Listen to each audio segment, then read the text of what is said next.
नमस्कार, मी सुवर्णा. सकाळच्या या बुलेटिनमध्ये आपल्या सगळ्यांचं स्वागत आणि न्यूज 18 लोकमतच्या सगळ्या प्रेक्षकांना मकर संक्रांतीच्या खूप साऱ्या शुभेच्छा.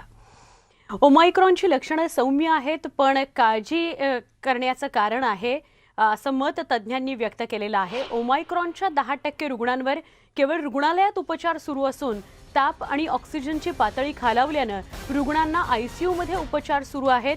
काहींना व्हेंटिलेटरची आवश्यकता भासतेय अशी माहिती तज्ज्ञांनी दिलेली आहे. आपण ओमायक्रॉन विषयी बोलतो, आपण कोरोनाविषयी बोलतो, पण काळजी घेताना बहुतांश नागरिक दिसत नाहीत, म्हणून रुग्णसंख्या वाढतीये असा सुद्धा एक तज्ज्ञांनी सल्ला दिलेला आहे की काळजी घेण्याची गरज आहे. ओमायक्रॉनची लक्षणं सौम्य लक्षणं असली तरी काळजी घेणं गरजेचं आहे असं मत तज्ज्ञांनी नोंदवलंय. त्यातच एक सकारात्मक गोष्ट अशी की 90% रुग्णांना औषधांचीही गरज भासत नाहीये. केवळ सर्दी आणि खोकल्यामुळे त्यांना औषधं घ्यावी लागत असल्याचं तज्ज्ञांनी सांगितलंय. पण जरी असं असलं तरी नागरिकांनी काळजी घ्यायला हवी आहे असं आवाहन करण्यात येत आहे.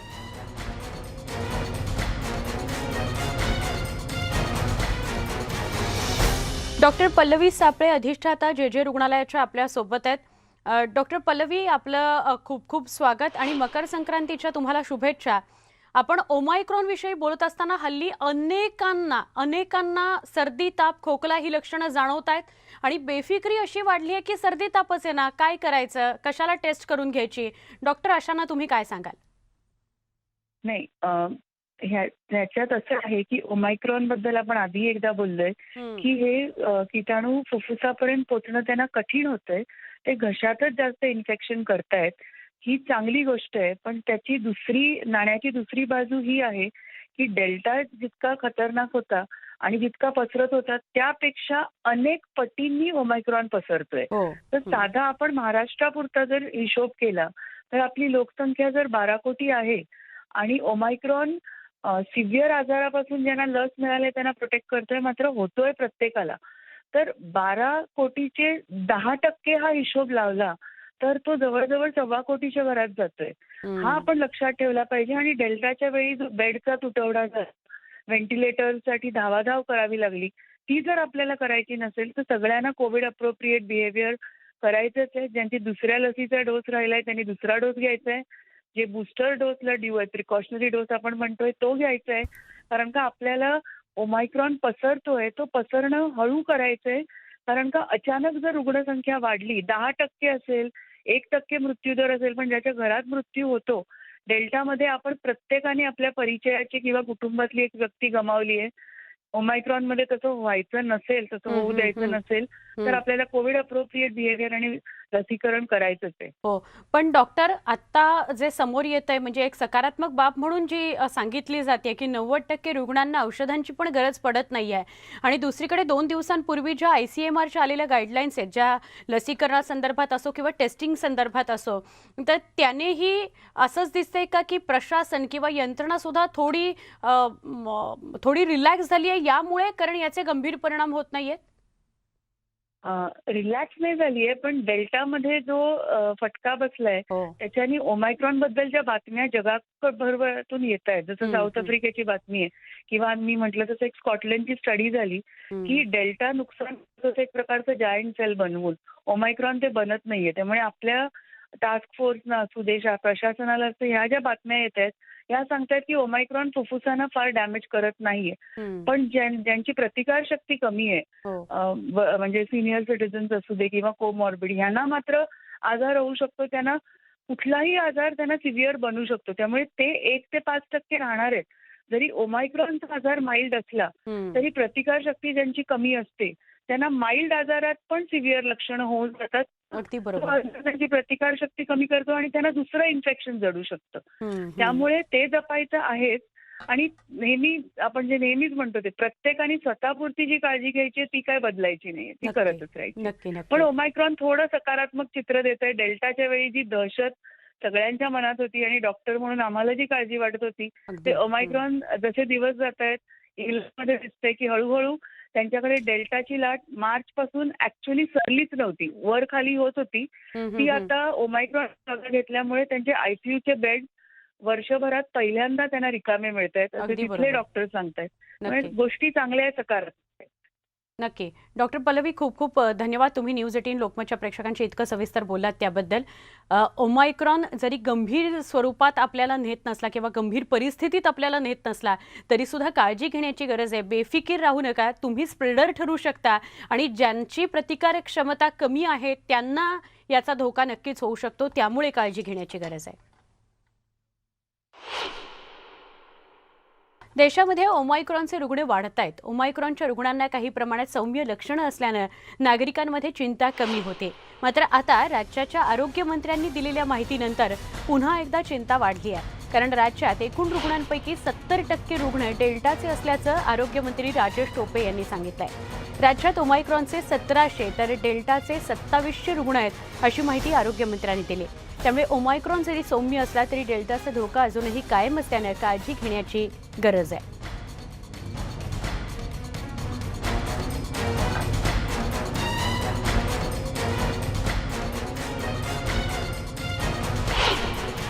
आपल्याकडे आजही जिनोमिक सिक्वेन्सिंग 4000 साधारण सॅम्पल्सचं केल्यानंतर जवळजवळ 1300 सॅम्पल फक्त ओमायक्रॉनचे आढळलेत आणि जवळजवळ 2700 सॅम्पल्स हे डेल्टाचे आढळले. त्यामुळे डेल्टा आजही डॉमिनंट आहे. 70% केसेस ज्या काही आहेत 2.5 लाख केसेसमध्ये एकूण त्यामध्ये एक जो सॅम्पल सर्वे करण्यात आला त्याच्यामध्ये 70% डेल्टा आहे आणि 30% ओमायक्रॉन आहे. ही पण माहिती आम्ही मुद्दाम सांगितली. आमचे प्रतिनिधी मनोज कुलकर्णी मुंबईतून आपल्या सोबत आहेत. मनोज, डेल्टाचे रुग्ण म्हणजे कोरोनाचे रुग्ण सुद्धा रोज वाढताना आपण बघतोय, ओमायक्रॉनचे रुग्ण सुद्धा आपण वाढताना बघतोय आणि ओमायक्रॉन विषयी तर असं सांगितलं जात आहे की खूप जलद गतीने तो पसरतो आहे.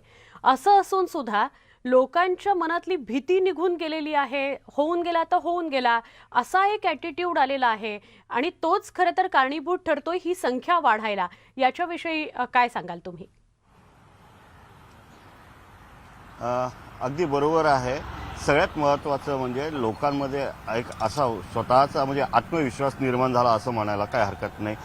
अनेकांनी डबल डोस घेतलेले आहे आणि त्या डबल डोसचाच फायदा आपल्याला होतोय किंवा आपल्याला कोरोना होणारच नाही अशी एक त्यांची मानसिकतासुद्धा झालेली आहे. आणि त्यामुळे ते काय करत आहेत की जे कोरोनाचे घालून दिलेले नियम आहे ते अक्षरशः पायदळीत उडवतात किंवा मग डबल डोस झालेला आहे त्यामुळे आपल्याला काही होऊ शकणारच नाही असा तो त्यांचा आत्मविश्वास असल्यामुळे ते सर्रासपणे फिरताना दिसत आहेत किंवा मग मास्क घालायचं काम नाही आहे, गर्दीमध्ये जायचं आहे किंवा गर्दी करायची असा सगळा तो सुरू लोकांचा जो मानसिक हे झालेला आहे की तो सुरू असल्याचं आपल्याला पाहायला मिळतं आहे. गेल्या काही दिवसामध्ये आपण बघतोय की म्हणजे डिसेंबर एंड ते जानेवारीच्या या मध्यापर्यंत अनेक कोरोना रुग्णांची संख्या वाढलेली आहे. त्यामध्ये मग ओमिक्रॉन असेल किंवा डेल्टाचे रुग्ण असतील ते वाढलेले आहे. या सगळ्यामध्ये डेल्टाचे किंवा ओमिक्रॉनचे जरी रुग्ण वाढलेले असले तरी सगळ्यात महत्त्वाचं म्हणजे जो मृत्यूदर आहे तो मात्र अतिशय कमी असल्यामुळे लोकांमध्ये जे भीतीचं वातावरण पहिल्या आणि दुसऱ्या लाटेमध्ये होतं ते अजिबात राहिलेलं नाही आहे. तिसरी गोष्ट म्हणजे ओमिक्रॉनची जरी लागण झालेली असली तरी ते 4 ते 5 दिवसामध्येच त्यांना असं वाटतं की आपण बरे झालेले आहोत, उपचार झालेले आहेत आणि मग त्याचाच परिणाम म्हणून इतर जे रुग्ण आहेत किंवा इतर लोक आहेत की हा ओमिक्रॉन जरी घातक असले, आरोग्य खातं जरी सांगत असलं घातक आहे पण लोक तर बरे होत आहेत अशी ती मानसिकता झालेली आहे. आणि त्यामुळेच कुठेतरी लोकांमध्ये कोरोनाविषयीची जी पहिल्या आणि दुसऱ्या लाटेमध्ये भीती होती ती अतिशय नगण्य असल्याचं पाहायला मिळतं आहे. जे कोरोनाचे नियम आहेत ते नियम जर पाळायचं म्हटलं किंवा जे रुग्णालय असतील किंवा पोलीस प्रशासन असेल त्यांनी जर सांगितलं ते जर कठोरपणे रस्त्यावर उतरले तरच या ओमिक्रॉन असेल, डेल्टा असेल किंवा कोरोनाचे रुग्ण असतील या सगळ्यावर नियंत्रण मिळवल्या जाऊ शकते. नक्की. मनोज, तुम्ही असेच सोबत राहा. मुंबईमधलं काय चित्र आहे किंवा काय मानसिकता लोकांची आहे ती आपण जाणून घेतोच आहोत. पण पुण्याहून आपले प्रतिनिधी वैभव सुद्धा आपल्या सोबत आहेत. वैभव, पुण्यामध्ये तुम्हाला काय चित्र दिसतंय? कारण रुग्ण तर मुंबईमध्ये काय, पुण्यामध्ये काय रोज वाढताना आपण बघतोय, डेल्टाचे असोत किंवा ओमायक्रॉनचे. सुवर्ण, काल पुण्यात रुग्णवाढीची संख्या जी आहे ती जवळपास 5,500 पुढे गेलेली होती. हा आत्तापर्यंतचा सर्वाधिक मोठा आकडा असेल. एकाच दिवशी इतक्या मोठ्या प्रमाणावर रुग्णांची वाढ झालेला. डेल्टा आणि ओमायक्रॉनच्या बाबतीमध्ये जी चर्चा केली जाते, मुळात आता जिनोम सिक्वेन्सिंग जे आहे ते प्रत्येक सॅम्पलचं बंद करण्यात आलेलं आहे. आता जो पॉझिटिव्ह होतोय त्याच्यामध्ये ओमायक्रॉन आहे असं गृहीत धरूनच ट्रीटमेंट जी आहे ती केली जाते. डेल्टा आणि ओमायक्रॉनच्या बाबतीमध्ये एक महत्त्वाचा फरक जो दिसतोय तो डेल्टाच्या वेळेस हॉस्पिटलायझेशन जे आहे ते प्रचंड होतं. ओमायक्रॉनच्या बाबतीमध्ये पुण्यामध्ये हॉस्पिटलायझेशनचा दर हा केवळ 4.5% म्हणजे 100 लोकांना जर झाला तर 4 लोकांना रुग्णालयात जावं लागतं औषधं घेण्यासाठी, ज्याच्यामध्ये सिरियस हॉस्पिटलायझेशन जिथं ICU किंवा इतर पद्धतीचे बेड्स जे आहेत त्याची गरज पडेल अशी टक्केवारी यापेक्षाही कमी आहे, खूप कमी आहे. आणि याच सगळ्याची माहिती जी आहे ती लोकांना जशी जशी मिळते की अगदी आपण बाधित जरी झालेलो असलो, फर्स्ट हँड एक्सपिरियन्सेस येत आहेत. इतक्या मोठ्या प्रमाणावरती लोक रोज 5-6 हजार लोक शहरामध्ये पॉझिटिव्ह जेव्हा होतात तेव्हा तितक्याच वेगानं त्यांच्याबद्दलची वैयक्तिक संपर्काची यंत्रणा जी आहे ती सुद्धा अलर्ट होत असते. आणि या सगळ्या यंत्रणेच्या माध्यमातून लोकांच्या हे लक्षामध्ये आलं की ओमायक्रॉन हा फार काही प्रभावी नाही आहे किंवा अगदी सर्दी खोकल्यासारख्या इतर आपल्या ज्या व्हायरल या पूर्वीच्या आजारांची तुलना जी आहे ती ओमायक्रॉनची केली गेली आणि त्यातून लोक फार वेगानं बरीही होत आहेत. ज्यांचे वैयक्तिक अनुभव आहेत दुसऱ्या तिसऱ्या दिवशी ही लोक सांगतायत. याचा दुर्दैवाने एक तोटा असा होतोय की स्प्रेड जो आहे तो मोठ्या प्रमाणावरती वाढतोय. 2-3 दिवसामध्ये सिम्पटम्स निघून गेले की लोक बाहेर पडतायत, त्यांच्याकडे असलेला ओमायक्रॉन इतरांना देतात, मात्र त्यांना स्वतःला त्याचा त्रास जो आहे तो फार कमी होतोय. अनेक जण असे आहेत ज्यांना सिम्पटम्सच नाही आहेत, केवळ टेस्ट केला तरच ते पॉझिटिव्ह आढळून येत आहेत. शासकीय कार्यालयांमध्ये सर्रास टेस्टिंग जे आहे ते सुरू आहे. कामावरती आलेल्या आणि ज्यांना कुठलेही सिम्पटम्स नाही अशा लोकांच्या पॉझिटिव्ह येण्याची टक्केवारी ही सुद्धा जवळपास 15 ते 20% वरती जाते एकूण पॉझिटिव्ह येणाऱ्या रुग्णांमध्ये. त्यामुळे हे सगळं जेव्हा नागरिक पाहतात की ओमायक्रॉननं फारसं काही फरक पडत नाही किंवा फारशी भीती याच्यामध्ये नाही आहे, जी भीती डेल्टाच्या वेळेस होती. डेल्टाच्या वेळेस आजूबाजूच्या प्रत्येकाच्या आजूबाजूच्या निकटवर्तीय जवळचे ओळखीचे परिचित असे कुणाचे ना कुणाचे डेल्टामध्ये मृत्यू झाले, हॉस्पिटलायझेशन झालं, बेडसाठी झगडावं लागलं, इंजेक्शनसाठी झगडावं लागलेलं होतं. आणि या सगळ्या गोष्टी केल्यानंतर त्या तुलनेमध्ये आता ओमायक्रॉनचा हा आकडा नक्की. वैभव, काही क्षणासाठी आपण सुवर्णा. असेच सोबत राहा. मनोज कुलकर्णी आणि वैभव आपल्या सोबत आहेतच, पण महाराष्ट्र टास्क फोर्सचे सदस्य डॉक्टर उदय कुलकर्णी आपल्या सोबत आहेत. डॉक्टर उदय, आपण रोज तुमच्या माध्यमातून प्रेक्षकांपर्यंत जी योग्य माहिती आहे किंवा यथोचित माहिती आहे, गरजेची असलेली माहिती आहे ओमायक्रॉन किंवा डेल्टा विषयीची, ती पोहोचवतोय. पण अजून सुद्धा म्हणजे ओमायक्रॉन आता गंभीर नाही, त्यामुळे लोकांच्या बिहेवियरमध्ये जो एक फरक पडलेला आहे असा की होऊन गेला तर होऊन गेला, त्यात काय बिघडलं, तर या सगळ्यांना तुम्ही काय सांगाल? आपल्या दर्शकांना मला सांगायला 2 गोष्टी आहेत. एका बाजूनी ओमायक्रॉनचं प्रमाण खूप मोठ्या प्रमाणावर आहे आणि त्यामुळे लोकांच्या मधलं जे अगोदर भीती होती ती बऱ्यापैकी कमी झाली आहे. पण दुसऱ्या बाजूला हे लक्षात घ्यायला पाहिजे की 3 ते 4 दिवसाचा ताप आहे, अंगदुखी आहे, खोकला कमी होत नाहीये, तर त्या ठिकाणी डेल्टा असण्याची शक्यता आहे आणि लगेच आपल्याला पुढच्या उपाययोजना करायला पाहिजेत. हेही तेवढंच महत्वाचं आहे. कारण जर समजा आपण त्याला पूर्णतः बेफिकीर राहिलो तर इतरांना तर आपण तो त्या ठिकाणी प्रसाद देणार आहे, पण त्याच्याबरोबरीने दुसऱ्या बाजूला त्याच्यातले काही गंभीर रुग्ण आहेत की जे 3 ते 4 दिवसापेक्षा जास्त आहेत, त्यांच्याकडे दुर्लक्ष होण्याची शक्यता आहे किंवा तेही तेवढंच हलकेपणाने घेतील की नाही काही नाही साधंच आहे आणि ते मग गंभीर अवस्थेमध्ये जाऊ शकतील. जे डेल्टाचे रुग्ण आता आपल्याला माननीय आरोग्यमंत्र्यांनी जसं सांगितलं की 70% ज्यावेळी सिरो सॅम्पलिंग मध्ये आपल्याला डेल्टा रुग्ण महाराष्ट्रामध्ये आढळले 4000 सॅम्पल्स पैकी, तर त्यावेळी आपल्याला डेल्टा अजूनही आपल्या इथे आहे हे दुर्लक्ष करून चालणार नाहीये. त्याच्यामुळे ज्यांना 3 ते 4 दिवसामध्ये आपलं ताप, अंगदुखी, खोकला कमी होत नाहीये त्यांनी तातडीने आपली पुढची ट्रीटमेंट जी आहे ती घेण्यासाठी योग्य सल्ला घेण्याची खूप गरज आहे. 1-2 दिवसात जर समजा कंट्रोल आला तरी सुद्धा 7 दिवसापर्यंत आपण जर समजा स्वतःहून क्वारंटाईन जर समजा घेतलं, आयसोलेशन मध्ये जर समजा राहिलात तर आपल्या घरच्यांना सुद्धा तुम्ही त्रास देणार नाहीये. कारण आजही आपल्याला ही कशी एखाद्या मोठ्या थाळीमध्ये तुम्ही साखर आणि त्याच्याबरोबर मिठाचे खडे ठेवलेले आहेत तर निश्चित कुठला मिठाचा कडा आहे हे ओळखता येत नाही. तसंच इथे सुद्धा आहे की ओमायक्रॉनचे पेशंट्स भरपूर आहेत, पण त्याच्यावर डेल्टाचा जर एखादा असेल तर त्याला गंभीर होऊ शकतं आणि प्रत्येक जीव महत्वाचा आहे. त्यामुळे आजही आपल्याला सावधपणा खूप महत्वाचा आहे आणि नक्की. हेच आपल्याला आरोग्य मंत्र्यांनी सांगितलंय. नक्की. डॉक्टर, अजून एकच प्रश्न आहे की पूर्वी म्हणजे पहिल्या आणि दुसऱ्या लाटेच्या वेळेला आपण वारंवार सांगत होतो की वाफारा घ्या किंवा छोट्या मोठ्या घरातल्या अशा गोष्टी तुम्ही उपयोगात आणा, तुमच्या आचरणात आणा किंवा तुमच्या खाण्याच्या सवयीमध्ये असे बदल करा की जेणेकरून तुमची रोगप्रतिकारक क्षमता चांगली राहील. आता डेल्टाचा पण प्रभाव आपल्याला दिसतोय, ओमायक्रॉन भयंकर वेगानं पसरतोय. अशा वेळेला काय काळजी घरातल्या घरात आपण घेऊ शकतो, उपाय करू शकतो, याविषयी सांगाल का थोडक्यात? आपल्याला जी अगोदर काळजी घ्यायची आहे त्याप्रमाणेच दिवसांना 3 वेळा वाफ घेणं, गुळण्या करणं, त्याच्याचबरोबर हलकं अन्न, नाकाला बाहेर पडताना आतून थोडंसं तेल लावून बाहेर पडणं, या सगळ्या गोष्टी करायच्या बरोबर आणखीन एक गोष्ट म्हणजे ताप आल्यानंतर ताप दाबणारी गोळी घेणं बंद करा. कारण आता असं होतं की तापाची गोळी घेतली, ताप दाबून ठेवला की त्या ठिकाणी निदान करायला डॉक्टरना अवघड जाणार आहे. त्यामुळे ताप सहसा दाबू नका. त्या ठिकाणी तुम्हाला सर्दी खोकल्यासाठीची इतर औषधं जी असतील ती घ्यायला हरकत नाही, पण ताप दाबणारी गोळी मात्र पहिल्या 3 दिवसांमध्ये तर शक्यतो टाळा, कारण नक्की. त्याच्यामुळे कदाचित डेल्टा तुमचा मिस होण्याची शक्यता आहे.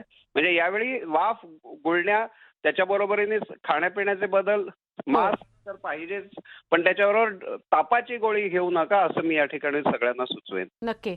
डॉक्टर उदय, धन्यवाद. तुम्ही इतक्या सविस्तर न्यूज 18 लोकमतशी बोललात त्याबद्दल. डॉक्टर उदय कुलकर्णी आपल्यासोबत होते. महाराष्ट्र टास्क फोर्सचे ते सदस्य आहेत. गेली अनेक वर्षांचा त्यांचा अनुभव आहे, त्यामुळे ते इतकं कळकळीचं आवाहन आपल्या सगळ्या प्रेक्षकांना करत होते. काळजी घ्या, घाबरून जाऊ नका.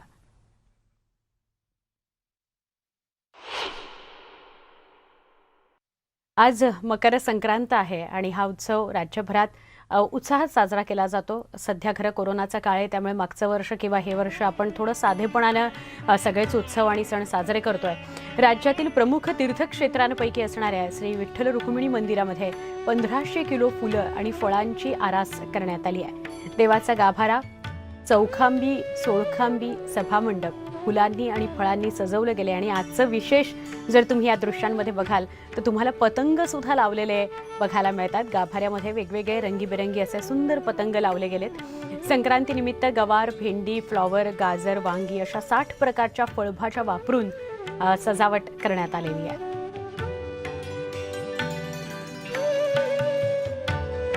आज मकर संक्रांत आहे आणि त्यानिमित्त पंढरपूरच्या विठ्ठल रुक्मिणी मंदिरात ही आकर्षक सजावट करण्यात आलेली आहे. नेहमी फुलांची सजावट असते आणि आज मात्र फुलं आणि फळं अशी एकत्रित ह्यांची सजावट करण्यात आली आहे. तब्बल 1.5 टन फुलं आणि फळं वापरण्यात आलेली आहेत. जे 60 प्रकारचे फळं आहेत, पालेभाज्या आहेत, ते वापरण्यात आलेले आहेत. तुम्ही पाहू शकता की अतिशय सुंदर अशी आकर्षक आरास करण्यात आलेली आहे. गोबी, वांगे, टोमॅटो, फ्लॉवर, असे मिरची, गाजर अशा विविध प्रकारचे जे फळभाज्या आहेत त्या वापरण्यात आलेल्या आहेत आणि आपल्या माध्यमातून तमाम विठ्ठल रुक्मिणी भक्तांना हे दृश्य दाखवण्यात येत आहे की आजची जी सजावट आहे ती अत्यंत वेगळी आहे. मकर संक्रांत असल्याने पतंगाचा वापर हे करण्यात आलेला आहे. एक प्रतिकात्मक पतंग वापरण्यात आलेले आहेत आणि हा जो काळ आहे मकर संक्रांतीचा हा अत्यंत आनंदात जावा ही त्याच्या मागं त्यांचा उद्देश आहे. पुण्याच्या तामाणे फ्लॉवर्स यांनी ही सजावट केलेली आहे आणि अत्यंत आनंद व्यक्त करण्यात आलेला आहे. पहाटच्या पूजेनंतरनं भाविकांना दर्शन खुलं करण्यात आलेले आहे. महिलांचा हा प्रमुख दिवस आहे, परंतु कोरोनाच्या पार्श्वभूमीवर जमावबंदी बाहेर आहे आणि मंदिर प्रशासनाने असा निर्णय घेतलेला आहे की वाणवसा मंदिरात करण्यात येणार नाही, म्हणून ही आरास विठोबा आणि रुक्मिणीचं लोभस रूप आपल्या माध्यमातून दाखवण्यात येत आहे. पंढरपूरहून वीरेंद्र सिंह उत्पात, न्यूज 18 लोकमत. या सगळ्या घडामोडींसह बुलेटिनमध्ये इथेच थांबणार आहोत. कोरोनाची वाढती रुग्णसंख्या, ओमायक्रॉनची वाढती रुग्णसंख्या बघता कुठल्याही परिस्थितीत मास्क लावणे, सोशल डिस्टन्सिंग पाळणे आणि हात सॅनिटाईज करत राहणे याकडे दुर्लक्ष करू नका. हे तिन्ही नियम पाळा. ताप जर आला तर लगेच काळजी घेण्याची गरज आहे. डॉक्टरांना विचारा, टेस्ट करून घ्या. news18lokmat.com या यूट्यूब चॅनलला सबस्क्राईब करा. फेसबुक, ट्विटरवर आम्हाला फॉलो करा, जेणेकरून सगळे अपडेट्स तुमच्यापर्यंत पोहोचतील. इथेच थांबतोय. पहा फक्त न्यूज 18 लोकमत.